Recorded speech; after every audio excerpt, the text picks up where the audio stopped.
Shalom and good evening, everyone. I'm Amir Tsarfati, and I'm live from Connect here in Galilee, next to the Jezreel Valley, where we hear non-stop takeoffs and landings of F-16s as Israel's battle, mostly in the north, is intensifying.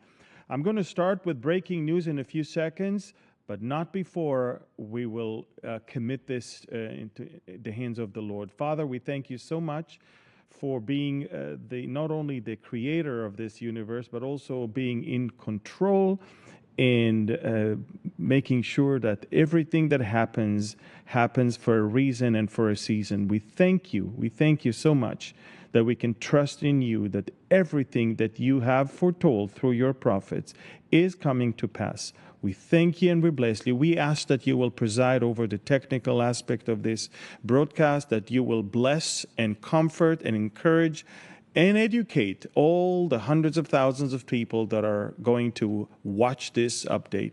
Again, we thank you, and we ask this in the name of Yeshua. Amen. So again, shalom everyone. I'm Amir Tsarfati. We are live from Connect here in Galilee, in Israel, northern Israel, next to the Jezreel Valley, next to the northernmost airbase in Israel.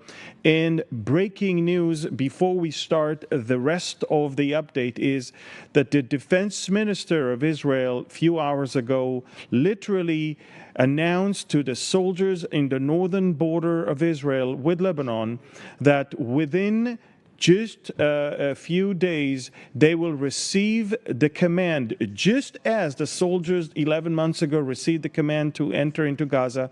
They will receive the command to roll into Lebanon. In fact, the Arab channels showed this picture all over the internet, quoting what he said: the center of gravity is moving north. We are nearing the completion of the tasks in Gaza. And so basically, everybody understands that it's time to move to the big game with the big league, major league terrorist organization, Hezbollah.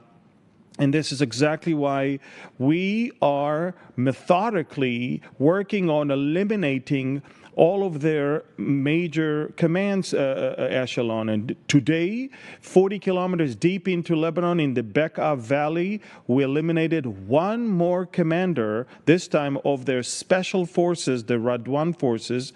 And that's the guy. I mean, every day we are eliminating operatives, but most so commanders, in order to leave the organization without that important level of people.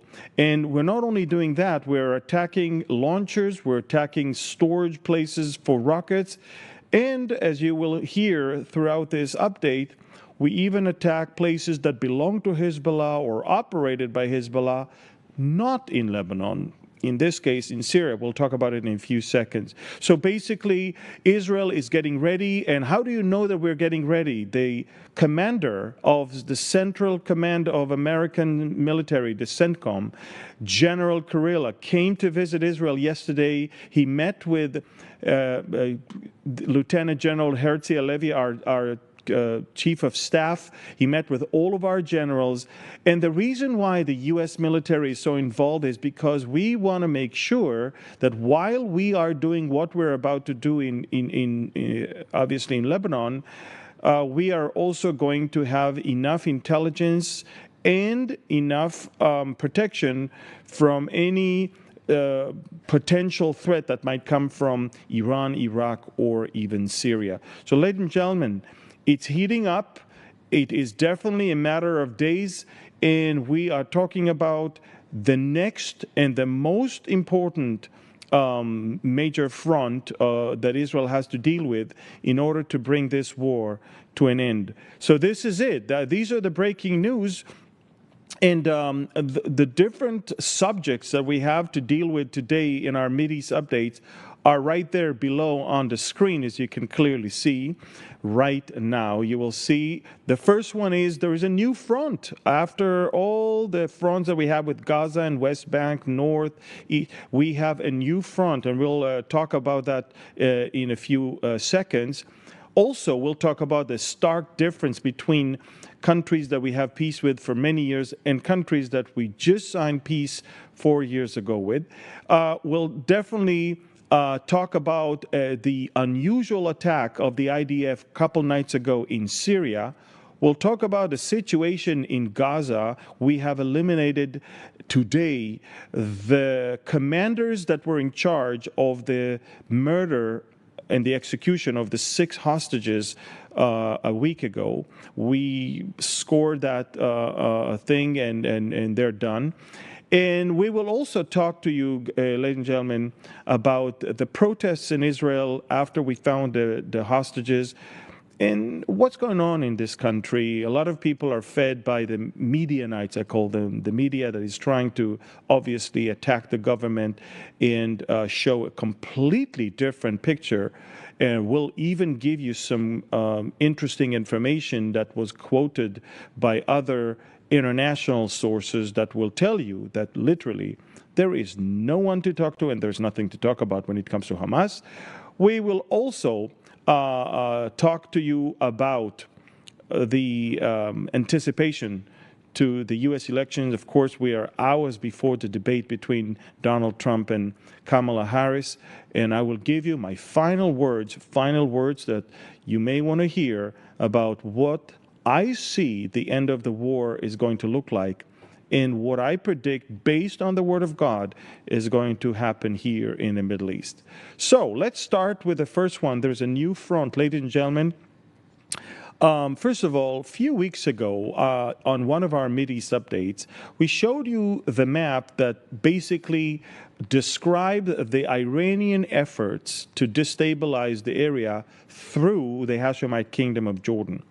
We showed you, as you can see right now on the map, you can clearly see the route that goes from Iran all the way, take a look at this, from Iran into Iraq, from there into Syria. And I'm talking about weapons and ammunition, all the way to the Hashemite kingdom of Jordan. And from there it splits.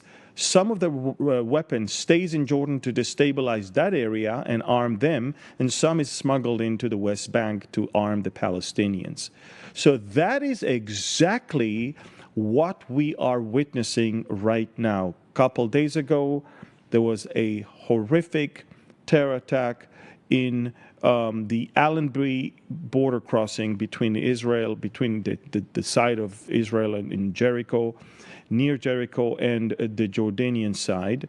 In my military service, I used to command that part of the West Bank on the civilian side, which means I was part of the people that took care of the cargo depot and all the transition of population from Jordan into the West Bank, into Judea and Samaria and on. So I know this place very, very well. And during my time in 1993-94, Israel transitioned the Allenby crossing from being under military control and operated by the military to the Israeli Airports Authority because it became a civilian place. That's why it started hiring civilians. And of course, what happened is that one of the truck drivers that are bringing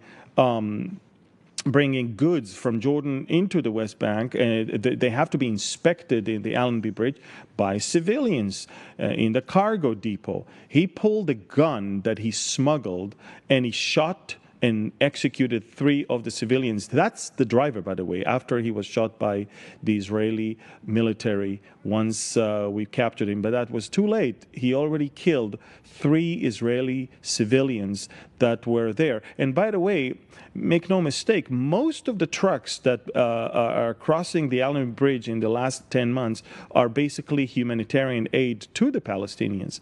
So not only that they are killing us every day elsewhere, they are even killing the people that are in charge of the humanitarian aid that's supposed to help them. Unbelievable. And so we're talking about a killing that is now opening a new front. I mean, we thought so far that our front on the east is the West Bank.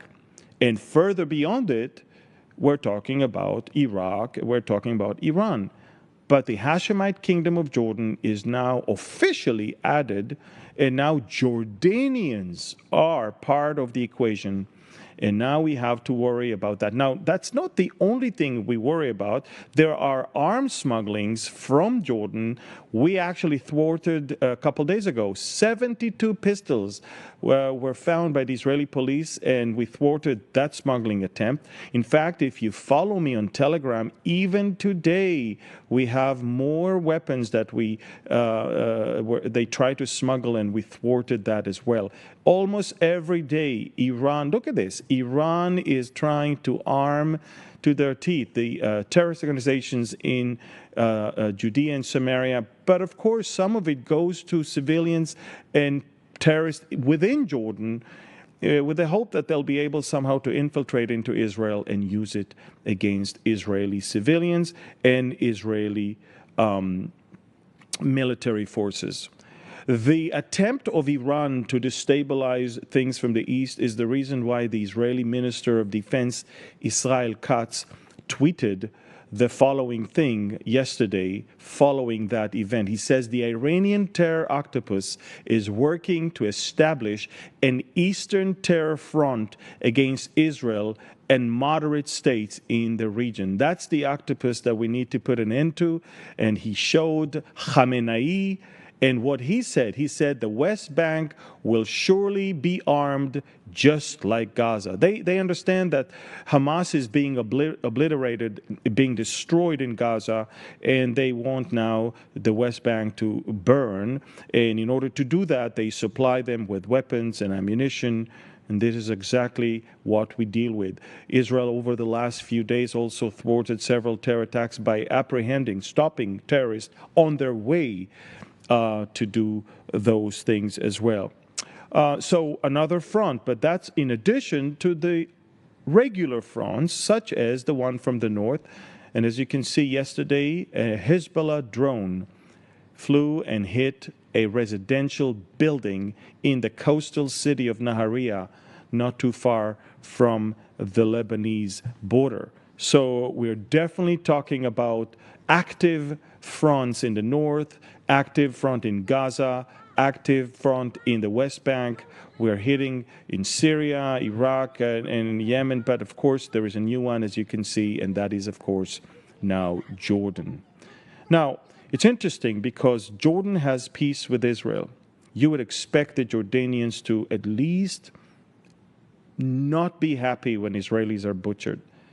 Take a look at how the Jordanians responded when they heard of the murder of the 3 Israeli civilians in the Allenby Bridge. They literally started distributing sweets and baklavas and kanafe and other things to the bypassers, and they couldn't stop. They can't control it. And even at night, fireworks, chanting death to the Jews, and waving with the Palestinian flags. That's what we get from a country we have peace with for the last 30 years. What about Egypt, with whom we have peace for over 45 years? They are allowing weapons to cross all the way into Israel from the Philadelphia corridor, from the border. And so the Egyptians are not doing much to stop arms coming all the way into terrorist organizations as well. And by the way, if you go to Jordanian schools, and if you go to Egyptian schools, they don't really teach to love Israel or respect the Jewish people, or to at least acknowledge the right of Israel to exist. No, not at all. On the other hand, 4 years ago, President Trump, the 45th president at that time, secured a peace deal that included a country called the United Arab Emirates. This is a picture of Dubai, but the United Arab Emirates is comprised of 7 different emirates. Of course, Abu Dhabi and then Dubai are the 2 biggest ones, and the 2/3 of the populations of the entire country are in those 2. But I want you to know that in that country, anti-Semitism is illegal.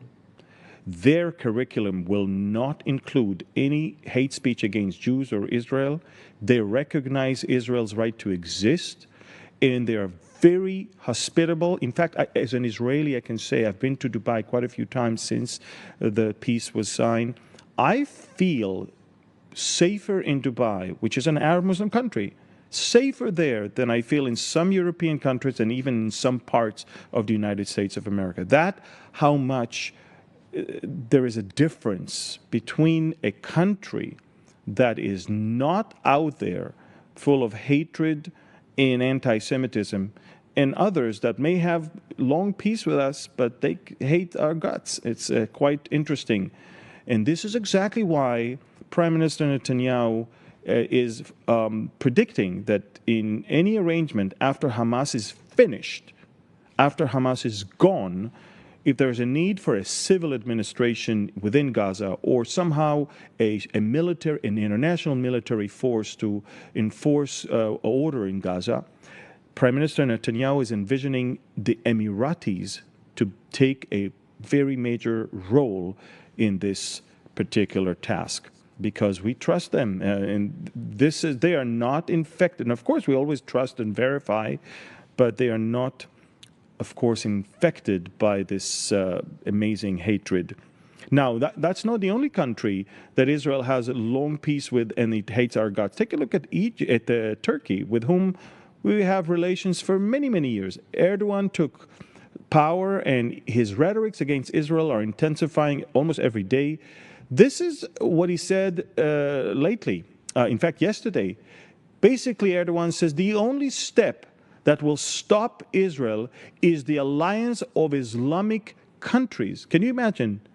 Alliance of Islamic countries. Now, I mean, every time I read such things and I see Erdogan, the first thing that comes to my mind is, of course, Bible prophecy.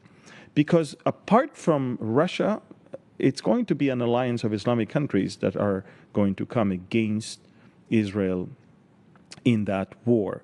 So, stark difference between countries with whom we have peace with for many, many years, and yet there's so much hatred there, and the United Arab Emirates, which is a gem in the Arab Muslim world, and that is quite a difference.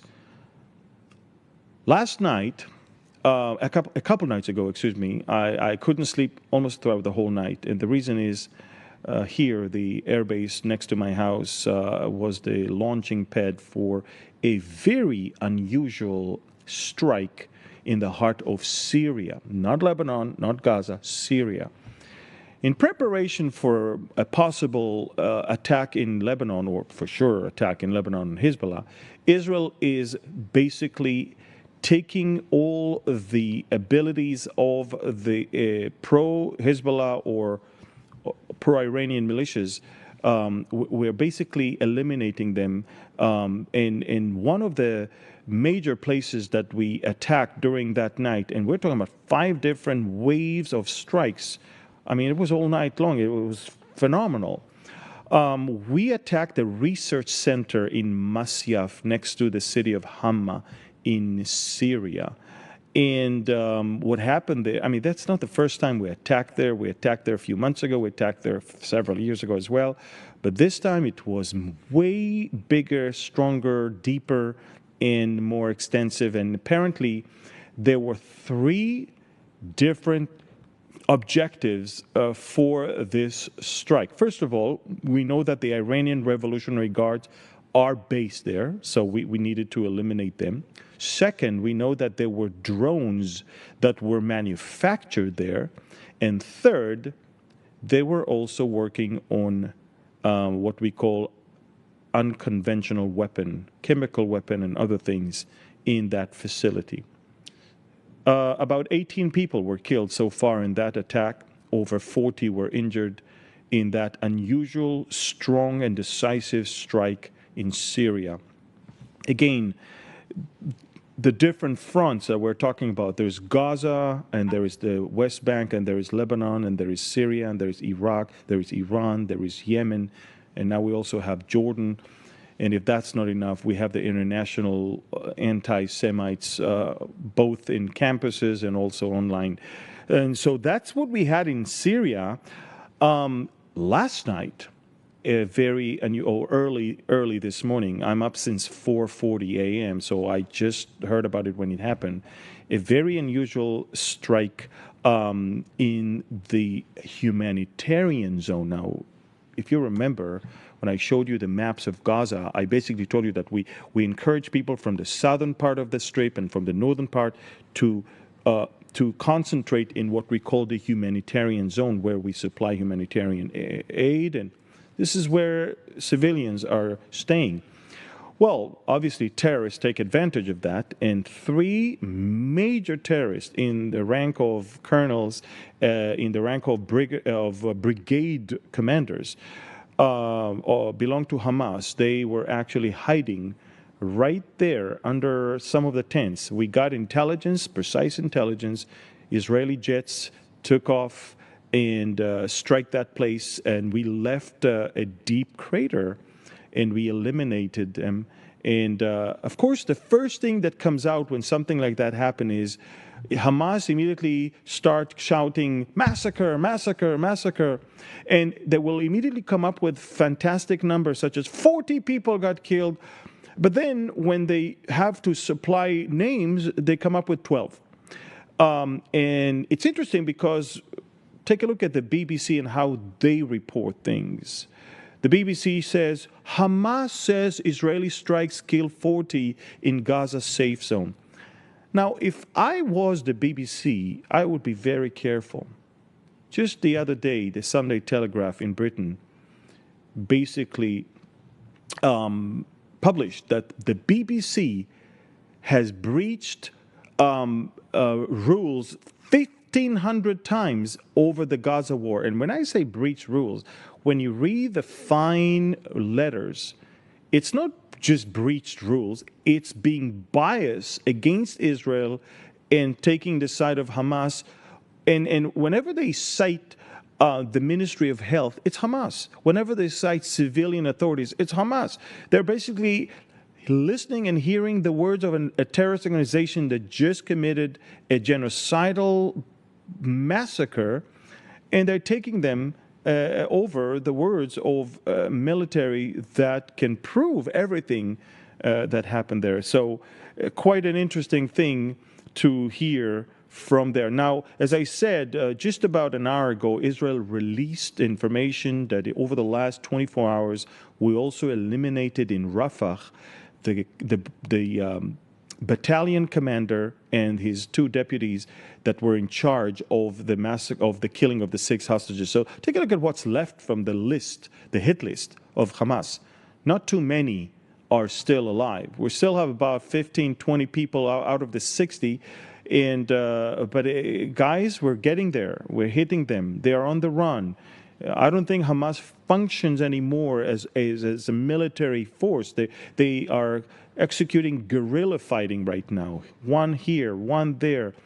But that's it. We are killing the commanders. Most of their rockets are gone. And we are at the final stage of eliminating most of Hamas capabilities. And of course, we cannot afford not finishing the job with Hamas. That's a very important thing. An interesting thing that you need to see is that Israel currently is controlling 32% of the Gaza Strip. Take a look at the map. You all seen that map before. The Gaza Strip is divided to 5 different zones. The northern part, then the city of Gaza, then there's the central camps, and then we have Han Yunis and Rafah in the south. The Netzarim corridor that you see in the center is now twice wider. And then there's, of course, the Philadelphia corridor down south, where we are controlling the border with Egypt, and they can no longer smuggle weapons through it under the ground or above the ground. And of course, as you can see in the other map that we have, where you see the perimeter, security perimeter that is 1 kilometer deep, and you add the territory of Philadelphia and the Netzarim corridor, which is now much thicker, as you can see, 32% of the territory of the Gaza Strip is completely controlled by the IDF. And what we do, we are raiding into areas where we know there's terrorist activity to eliminate them and destroy, and of course, destroy the weapons as well as the terrorists themselves. So we're definitely on the winning side, and we're crushing Hamas.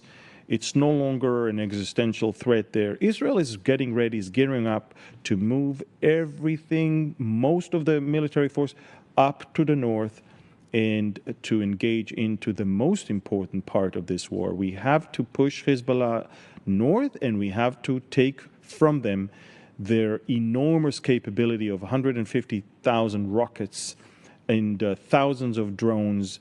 Some of them, if you follow me on Telegram, as you can clearly see on the very top here in the QR code, I just posted an hour ago drones that infiltrated into northern Israel. They have so many of them, and we need to destroy them. We need to destroy them. So we are systematically destroying their leadership as well as their capabilities, but there's so much work to do.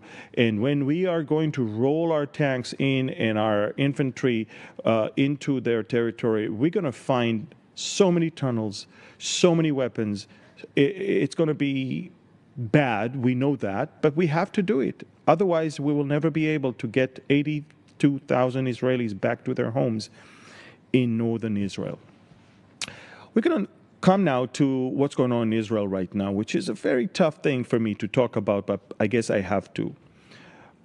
Ladies and gentlemen, following the finding of the 6 hostages that were executed by Hamas, and by the way, today, as I speak right now, the IDF just released the investigation on what happened there. Apparently, we didn't know they're there, and apparently we found we were drilling a shaft and into their tunnel a day after they were already executed. So now 2 terrorists somehow came out of their tunnel, and we killed them. Now we're checking if the DNA of those terrorists match the ones that we have on the bodies of the hostages. One thing is for sure, they had enough food and water there to keep them for a long time, and it was a dumpy, very small, very low tunnel. You couldn't even stand straight, and it was 20 meters under the ground,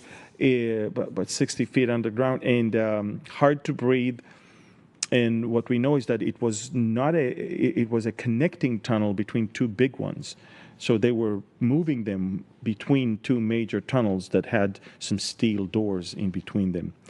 Terrible way to keep them, and of course, terrible way to kill them. And at least we settled the score. We settled the account today, and the top commander of the unit that killed them in Rafah was eliminated together with his 2 deputies today. So that's a good thing. Now, following the finding of those hostages, a lot of Israelis took to the streets. They were very angry, frustrated. And the reason is the Israeli media, biased media, full of poison, full of lies and deception, kept pumping to the Israeli public that Hamas wants a deal, and it's Israel, it's the prime minister that doesn't want a deal. So you can imagine, when a civilian sees that 6 hostages were cold-bloodedly executed, and it's his prime minister that doesn't want a deal, obviously is getting angry. And people took to the streets, and they were very angry. But what the media failed to tell them, and what the international media did not fail to say, is that Hamas never even had a deal. He never wanted a deal. Hamas' strategy is to have no deal, but to pretend that they have a deal. 2 very brave media outlets decided to take classified documents that they found on computers of Hamas. One of them is the Jewish Chronicle, based in the UK, and they said that Sinwar's secret plan was actually to smuggle the hostages to Iran underneath the Philadelphia corridor into Sinai, from there to Iran. So basically, he never really wanted to release them, but he wanted to take them with him as what I call insurance policy. But the major outlet that actually spilled out the truth was the German, very, very popular newspaper, Bild. And let me show you the 6 different points that the German newspaper was able to extract from the documents that were found. So I'm going to read to you right now all the 6 points that were cited in the German newspaper Bild. Okay, so here it is. Let me see the 6 points so I can read it to you. And again, this is a very popular newspaper, and there you go. So first of all, as I said, this newspaper is very, very popular. They uncovered a document from Hamas leaders Yahya Sinwar detailing the manipulative ceasefire strategy. The first thing they found is that Sinwar says, blame Israel. Hamas plans to make Israel appear responsible for failed negotiations, suggesting that they rejected U.S.-backed deals. Now, I'll stop there for a second. Let's stop there for a second. Israel never said no.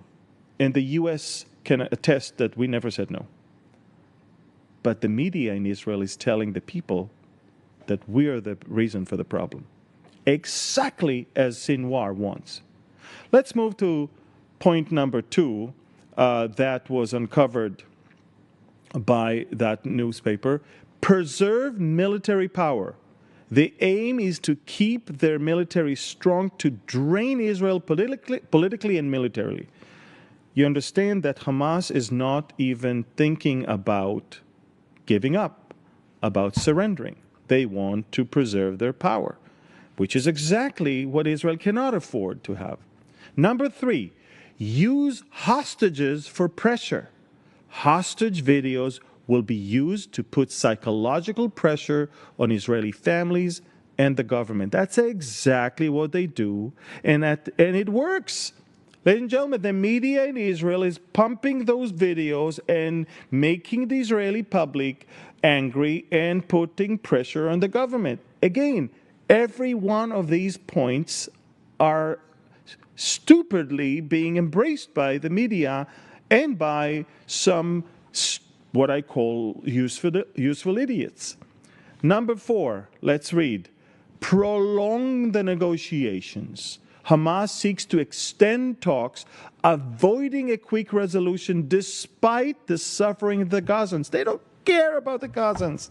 In the documents that we found, we realized that not a single thing was written about taking care of Gazan civilians, stopping the war, making sure that the Gazans will have their needs met. No. In fact, prolong the suffering so it somehow will cause a way to attack Israel and a way for Israel to look bad in the media. And of course, another point is make sure that in any arrangement, Arab forces will be in Gaza and around as a buffer. They propose placing Arab forces such as Qatari and others that are on their side along Israel's borders to buy time and regroup for future conflicts. Make no mistake, Hamas says we'll do another October 7th and another October 7th. And if that's not enough, Hamas raised the price when they see that the pressure mounts and there's a lot of demonstrations and the media is pumping that Netanyahu is in charge. Now they raise the price. You see, every demonstration caused Hamas to raise the price. And Hamas is now demanding the release of 100 convicted terrorists to stall negotiations. They understand that there's a point where Israel cannot. So based on these tactics, we can see that Hamas is focused on manipulation and delaying reaching any agreement. And that's why I'm so sad. When I'm describing everything that is going on in Israel, there is so much deception and manipulation, mostly done by the criminal media that I call them the Medianites. And it's very, very sad. The military, the field commanders and the soldiers are super brave, and they want victory, and they understand there is no way we can ever allow Hamas to survive. But unfortunately, the top command of our military is completely out of sync with what's going on, is completely into complete surrendering, and wants a deal at any cost because they want an end to this war. And I want to tell you something. They used to have their way for many, many years. In Israel, although we are a democracy, one would think the prime minister and the government decide and the military obeys, because the military is not an elected official body. They need to obviously obey the commands of the elected body. Not in Israel. In Israel, the military is so strong and so powerful that many times it's the tail that wagged the dog and not the other way. And that's exactly what happened in the events that led to October 7th. They didn't think much of the government. They didn't want to collaborate with the government. They decided what to say and what not to say to the government. That's why they didn't even bother to wake up the prime minister before the attack, although they knew something is cooking. Ladies and gentlemen, Netanyahu said, enough is enough. I am not buying everything you say. Now, from now on, the government will rule, and we are not going to cave in to any demands, even if it comes from generals in the top command of our military. And that is exactly what we have now. So the media, the woke, progressive media, will continue to always blame the prime minister for something that they know is not true. And they know that Hamas never, ever offered a deal, never wanted a deal, and it's always been Hamas that said no to a U.S. brokered deal that was on the table, not Israel. And it has to be said. In a few hours, President Trump and Vice President Kamala Harris are going to have their first debate. And it's very, very interesting because there's a great anticipation in Israel to what's going on. Nate Silver, the actually very, very liberal pollster, just released these numbers early this morning. As you can clearly see, ever since the race began, Trump is now leading at the highest number, of course. Now, much of what's going to happen is based on how Kamala Harris is going to do in this debate. But I want to tell you something, folks. As far as Israel is concerned, I'm an Israeli. I don't vote for American in American elections. But as far as we're concerned, we know that the identity of the person in the Oval Office will determine if we can move on with finally striking Hezbollah and maybe even Iran and put an end to it. And not only that, if it's the right person in the Oval Office, we might even have another peace deal or normalization deal in the Middle East, and this time with the Saudis, that they can't wait to have it. They just need the right president to back up his words with actions, just like he did when it comes to the UAE and Bahrain, Morocco, and Sudan. So we have to understand, it might be a debate for the Americans, and it might, be important to Americans, but here in Israel, many people will be up at 3 a.m. I mean, right now it's 8:45. We're close to 9 p.m. 6 hours from now, and many Israelis will have their TV open and they'll watch this debate, because for us, the identity of the person in the White House matters as well. I mean, this war could have ended long ago if we had someone else sitting in the White House who is allowing us to do what we need to do and not tying our hands behind our back. And I will conclude with final words. I want you to know, folks, that there's a lot of pessimistic people. There's a lot of people who are angry or maybe frustrated. Some of the people in Israel are even a bit depressed. I mean, we're entering the 12th month of this war. It's almost a year. This is the second longest war we had in our history. It's only second to the War of Independence. We're not used to long wars. I mean, 6 days here, 2 months here, that's it. But it is long. We have a lot of casualties. A lot of people are wounded. We have trauma. A lot of people are traumatized from stuff that is going on here. But I want you to know, folks, biblically, I can tell you we're going to win. Biblically, Israel has to be strong, safe, secure, and prosperous for the next and the big war known as Gog, from the land of Magog, from Ezekiel 38. For that war, Israel has to be strong. At this point, maybe you hear the rhetorics of Iran and the rhetorics of Turkey, but neither one of these countries wants a war with Israel at this point, each for his own reasons. At this point, Russia is embarrassed by Ukrainian drones hitting Moscow. Moscow's airports were shut down last night because of drones attacks. The U.S. Secretary of State just said yesterday, a few hours ago, that he's imposing new sanctions on Iran because Iran is sending ballistic missiles to Russia. And he also said that Russia is somehow sharing nuclear knowledge with the Iranians. But the point is, Russia is leaning on weapons now that come from Iran and North Korea and China because Russia is suffering from lack thereof. So my point is, Russia is with too many problems.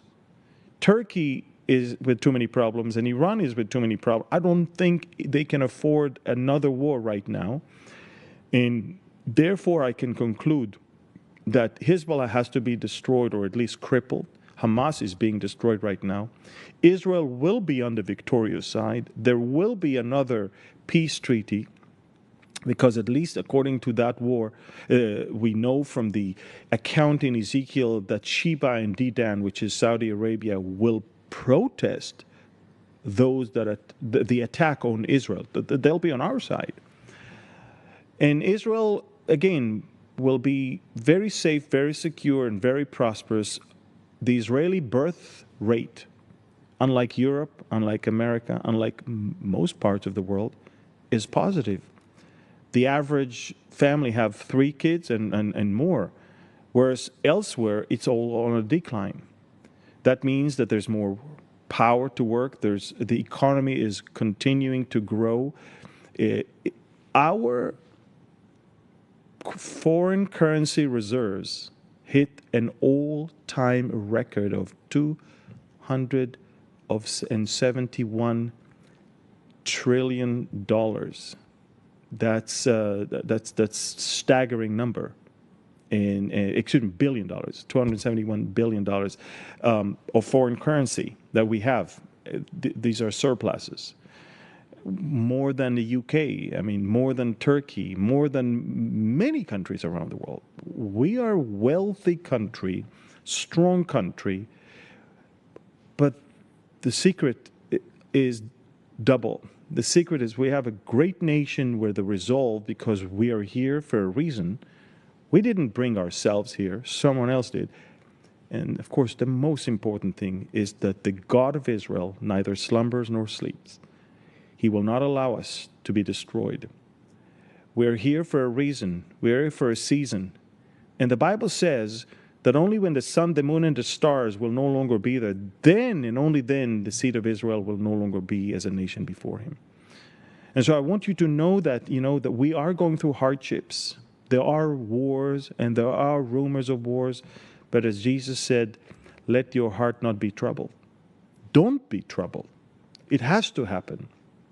That's what the end times are going to look like.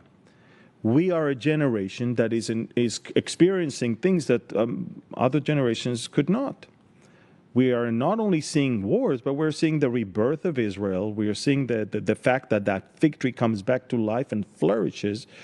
We're watching the alliance of Ezekiel's coalition. We're watching Jerusalem back in our hand. We are seeing stuff that for 2,000 years nobody could see. We are a generation that is watching events that it took hundreds, if not thousands of years for them to come to fruition. So it's unbelievable. So let's not be depressed. Let's not be confused. Let's not be angry and frustrated. Let's remember, He who promised is faithful. That's important to remember.